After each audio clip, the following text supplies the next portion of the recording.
18 రాష్ట్రాల్లో ఏపీ కింద నుండి రెండో స్థానానికి పడిపోయింది అంటే 17వ స్థానంలో ఉంది. 2017-18 రాష్ట్ర సొంత ఆదాయం 17.10% ఉంటే 2021-22-23కి 9.80% పడిపోయింది.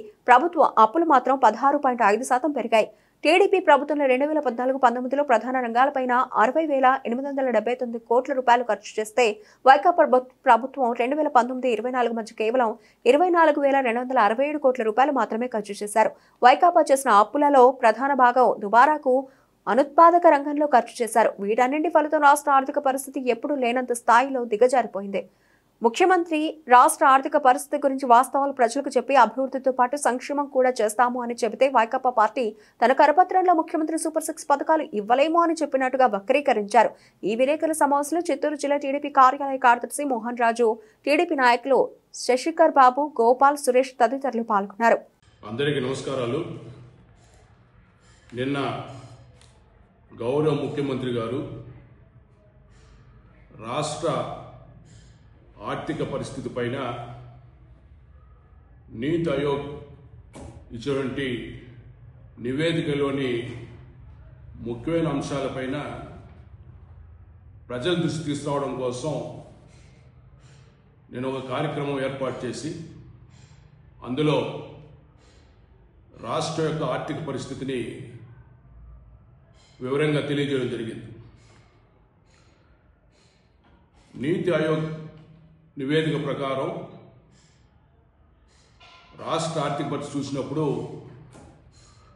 2022-23 సంవత్సరానికి భారతదేశంలో పెద్ద రాష్ట్రాలంటే 18 రాష్ట్రాల్లో చూసినప్పుడు మరి ఆంధ్ర రాష్ట్ర పరిస్థితి కింది స్థాయి నుంచి రెండో స్థాయికి రావడం జరిగింది. ఇది ఎంత దారుణమైన పరిస్థితితో మనం అందరూ అర్థం చేసుకోవాలి. నీతి ఆయోగ్ వాళ్ళు స్పష్టంగా తెలియజేశారు. 2022-23 సంవత్సరంలో ఆంధ్రప్రదేశ్ రాష్ట్రంలో ఆర్థిక పరిస్థితి అత్యంత క్లిష్టమైన స్థాయిలో ఉందని చెప్పడం జరిగింది. దీనికి ప్రధాన కారణం ఏమిటంటే జగన్మోహన్ రెడ్డి యొక్క ప్రభుత్వ పాలనలో 5 సంవత్సరాల్లో రాష్ట్ర పరిస్థితిని, ఆర్థిక పరిస్థితిని విధ్వంసం చేశారు. వారి యొక్క పరిపాలనా విధానమే ఈరోజు ఈ ఆర్థిక పరిస్థితికి మూల కారణం. మామూలుగా ఏ ప్రభుత్వం అయినా కూడా తీసుకొచ్చినటువంటి అప్పుల్లో 50% పైగా మూలధనం పైన వ్యయం చేయాల్సిన అవసరం ఉంది. ఒకసారి లెక్కలు చూసినప్పుడు 2014-19 మధ్య టీడీపీ పాలనలో 135,106 కోట్ల అప్పులు తీసుకొస్తే అందులో 59.15% మూలధనం పైన వ్యయం చేయడం జరిగింది. అదే వైకాపా ప్రభుత్వం 2019-24 మధ్య 3,06,606 కోట్ల రూపాయలు అప్పు చేస్తే దాంట్లో మూలధన వ్యయం పైన కేవలం 22.54% మాత్రమే ఖర్చు జరిగింది.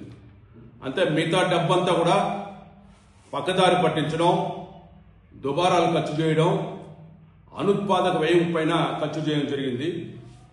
ఒకసారి టీడీపీ ప్రభుత్వ పాలనలో ప్రధాన రంగాలపైనటువంటి నీటిపారుదల కానీ, రవాణా, రోడ్లు, భవనాలు, సోషల్ వెల్ఫేర్, మహిళలు, చిన్నారులు, సిటిజన్ల కోసం ఐటీ, ఎలక్ట్రానిక్ అండ్ కమ్యూనికేషన్, పరిశ్రమలు, కామర్సు, ట్రైబల్ వెల్ఫేరు, మౌలిక వసతులు, పెట్టుబడులు ఇలాంటి ప్రధాన రంగాలపైన 2014-19 మధ్య 60,879 కోట్లు ఖర్చు పెడితే అదే వైకాపా ప్రభుత్వం 2019-24 మధ్య కేవలం 24,267 కోట్లు మాత్రం ఖర్చు చేయలేదు.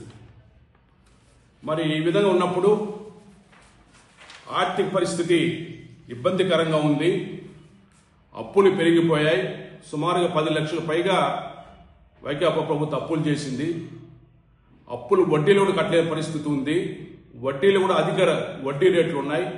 ఇవంతా రీస్ట్రక్చర్ చేసి వడ్డీ రేట్లు తగ్గించడం కోసం ప్రయత్నం చేస్తున్నామని తెలియజేసుకుంటూ ఏదేమైనా కూడా సంక్షేమ పథకాలన్నీ కూడా అమలు చేసి తీరుతాం, సూపర్ 6 పథకాలు అమలు చేసి తీరుతామని చెప్పి గౌరవ ముఖ్యమంత్రి గారు స్పష్టంగా తెలియజేస్తే వైకాపా పార్టీ తన కరపత్రమైనటువంటి ఒక దినపత్రికలో చంద్రబాబు నాయుడు గారు సూపర్ పథకాలు ఇవ్వలేము, ప్రజలందరికీ విజ్ఞప్తి చేస్తున్నా అందరూ